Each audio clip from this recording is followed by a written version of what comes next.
Every wealthy person I have ever known or studied woke up and did something specific before the rest of the world got to them.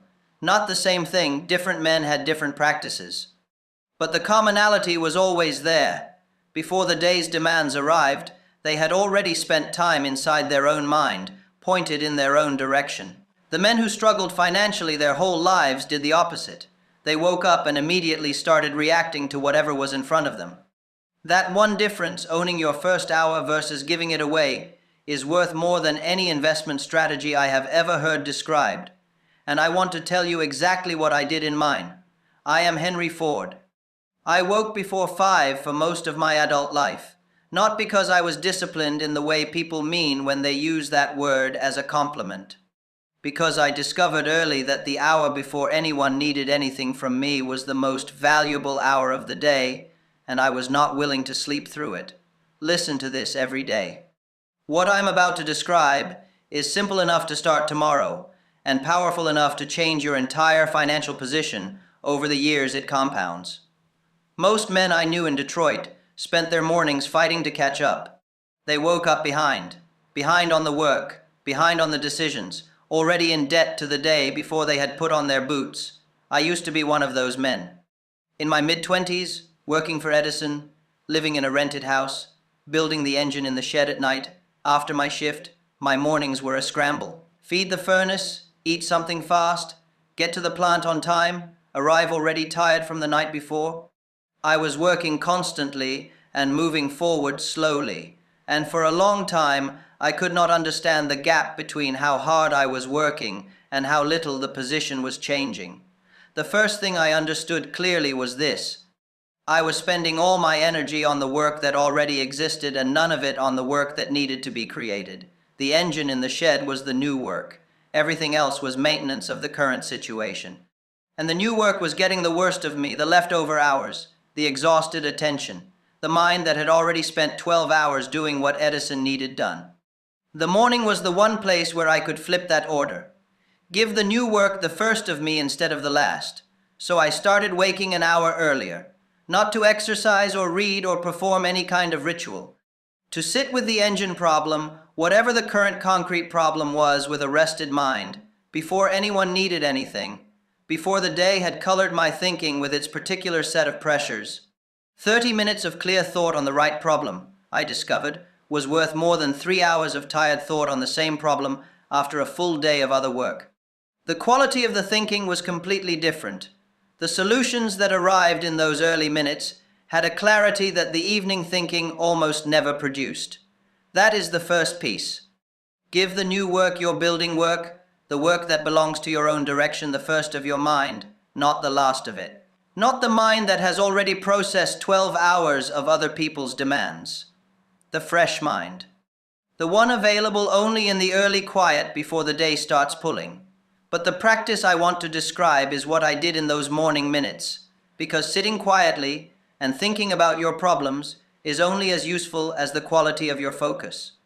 And the thing that made my morning thinking useful rather than just pleasant was a specific habit I developed with paper and pen.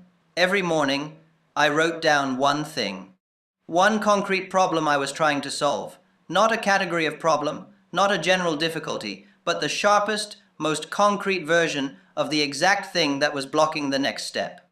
In the Bagley Avenue years, it might have been something like, the carburation is running too rich at low speed and I do not yet know why. Specific, nameable.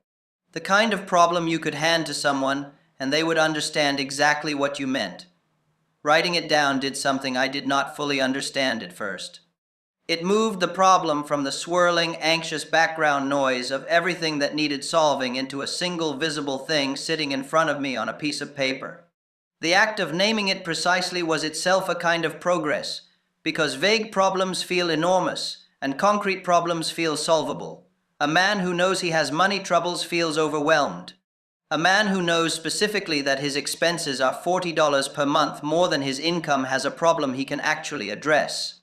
Naming precisely is the first act of solving. Then, I spent the remaining time thinking about only that thing, not my other problems, not my plans for the day, not the thing that had gone wrong yesterday. The one written thing. I gave it everything I had for those 30 minutes, and then I went and started the day. There was one morning I remember from the period before the first Ford company was formed, a morning in early winter, when I had been stuck on a particular problem with the cylinder arrangement for weeks. I had been carrying it around with me everywhere, thinking about it at odd moments, mentioning it to Clara, worrying at it the way a man worries at a loose tooth, getting nowhere. That morning I sat down, wrote the problem out in the most precise terms I could manage, and started working through it quietly with the pen. 40 minutes later, I had the beginning of the answer.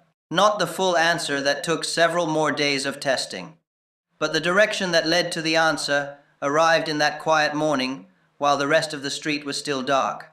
I have asked myself many times since what was different about that morning versus the weeks of worrying that had preceded it. The answer I keep coming back to is simple.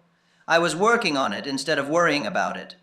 Worrying and working feel similar from the inside. They involve the same subject matter. But worrying is passive. It circles the problem without engaging with it. Writing the problem down and sitting with it as a real question to be answered is active. The mind in the active posture finds things the mind in the worried posture never reaches. Write the problem down. Make it specific. Then work on it, not around it.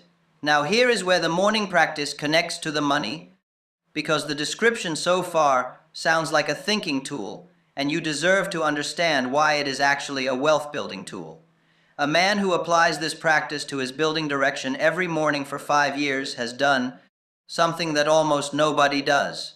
He has spent 5 years in the clearest thinking available to him every single day, working on the exact next problem in his own direction, not on someone else's direction.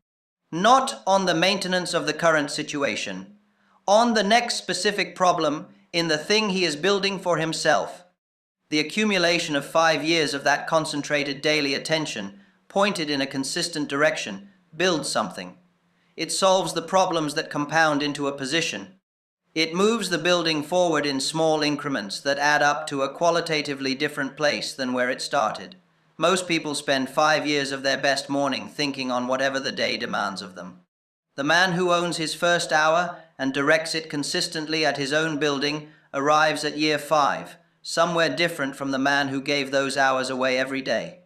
Edison told me something once during one of our evenings at his facility in Menlo Park that I have carried since.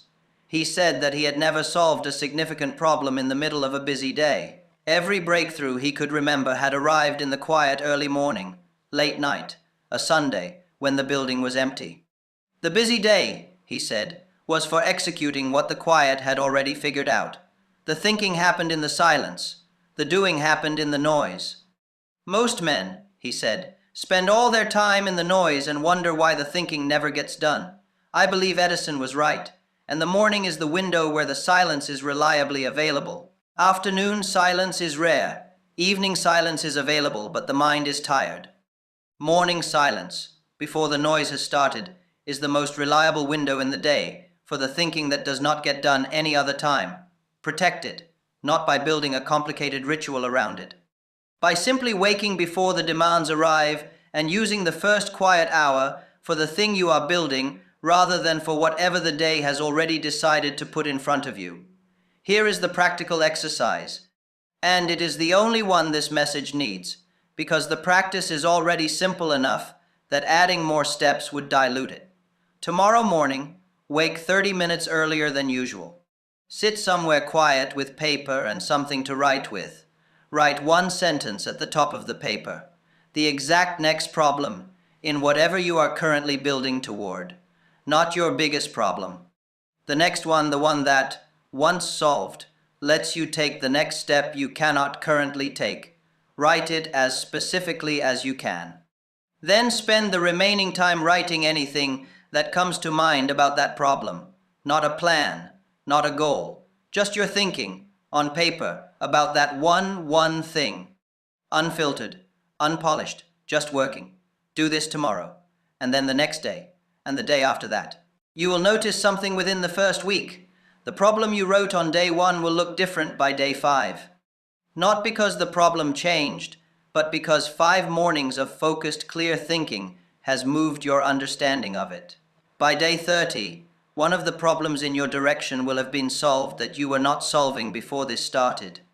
By year 5, the accumulation of solved problems in your own direction will have built a position that the man who gave his mornings away cannot have, because the building work was being done in the hours he was sleeping through.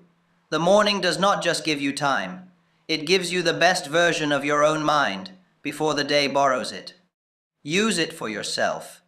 Everything you build with it accumulates. Everything the day takes from it is gone. Come back to this tomorrow morning. Before anything else, before you check on anything or talk to anyone, sit with your problem for 30 minutes and see what arrives.